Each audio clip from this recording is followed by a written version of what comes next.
తెలుగు రాష్ట్రాల్లో అతిపెద్ద lift manufacturer లిఫ్ట్స్.com dealership కూడా ఇవ్వబడును. తెలియకుండా దోచేసిన వారు ఇంటి దొంగలైతే మన ప్రమేయంతోనే దోచేసేవారు సైబర్ దొంగలు.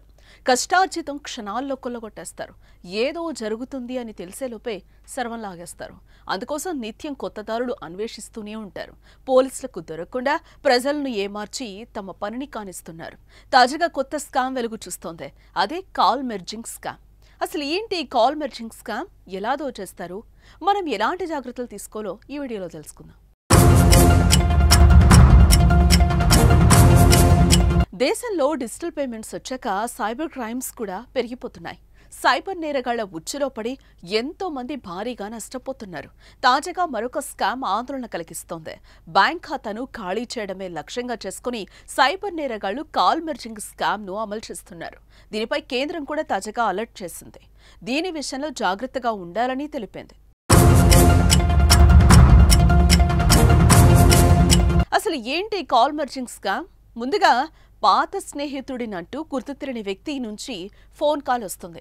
మీ కాంటాక్ట్లోని ఓ వ్యక్తి పేరు చెప్పి మనం స్నేహితులమని మాటలు కలుపుతారు. నకిలీ ఉద్యోగ ఆఫర్ లేదా ఇతర అవసరాల పేరుతో సంభాషణను పెంచుతారు. వారిపై నమ్మకం కలిగేలా సీన్ క్రియేట్ చేసి తర్వాత ప్లాన్ అమలు చేస్తారు. వీరిద్దరూ మాట్లాడుతున్న కాసేపటికి వేరే స్నేహితుడితో మాట్లాడదామని లేదా తమ కంపెనీకి చెందిన మరో ప్రతినిధి లైన్లోకి వస్తారని చెప్తారు. ఆ తర్వాత బాధితుడికి మరొక ఇన్కమింగ్ కాల్ వస్తుంది. దానిని మెర్జింగ్ చేయాలని కోరుతారు.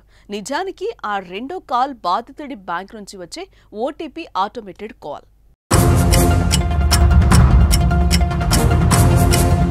మీకు ఫోన్ చేసిన సైబర్ నేరస్తుడు ముందే మీ క్రెడిట్ కార్డు వివరాలు లేదా బ్యాంక్ ఖాతా వివరాలను షాపింగ్ సైట్లో ఎంటర్ చేసి సిద్ధంగా ఉంటాడు. ఓటీపీ వివరాలను కాల్లో చెప్పే ఆప్షన్ ఎంచుకుంటాడు. దీంతో బ్యాంక్ నుంచి మీ కాల్ వస్తుంది. ఆ కాల్ మీ స్నేహితుడిదని నమ్మించి కాల్ మెర్జింగ్ చేయమని సైబర్ నేరస్తుడు అడుగుతాడు. అది నమ్మి కాల్ మెర్జ్ చేయగానే ఓటీపీ నెంబర్ వినపడుతుంది. దానిని గ్రహించాక సైబర్ నేరస్తుడు ఫోన్ పెట్టేస్తాడు. ఓటీపీని ఎంటర్ చేసి ఖాతాను ఖాళీ చేస్తాడు.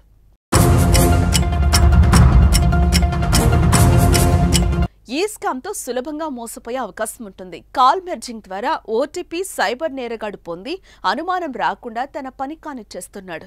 కాల్ మెర్జింగ్ స్కామ్ల నుంచి రక్షించుకోవడానికి పలు జాగ్రత్తలు తీసుకోవాలి. కాల్ మెర్జింగ్ కు నో చెప్పాలి.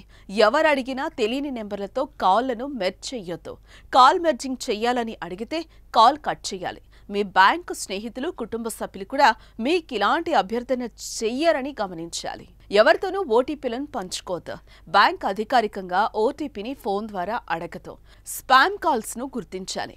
అనుమానాస్పద కాల్స్ కు దూరంగా ఉండాలి. బ్యాంకింగ్ యాప్స్ ద్వారా లావాదేవీలు నిర్వహించడం మంచిది. ఏదైనా అనుమానం వచ్చినా, మోసానికి గురైనట్లు వెంటనే సైబర్ క్రైమ్ హెల్ప్ లైన్ 1930 లేదా www.cybercrime.gov.in ద్వారా ఫిర్యాదు చేయొచ్చు. సో సైబర్ క్రైమ్స్ పై బి అలర్ట్.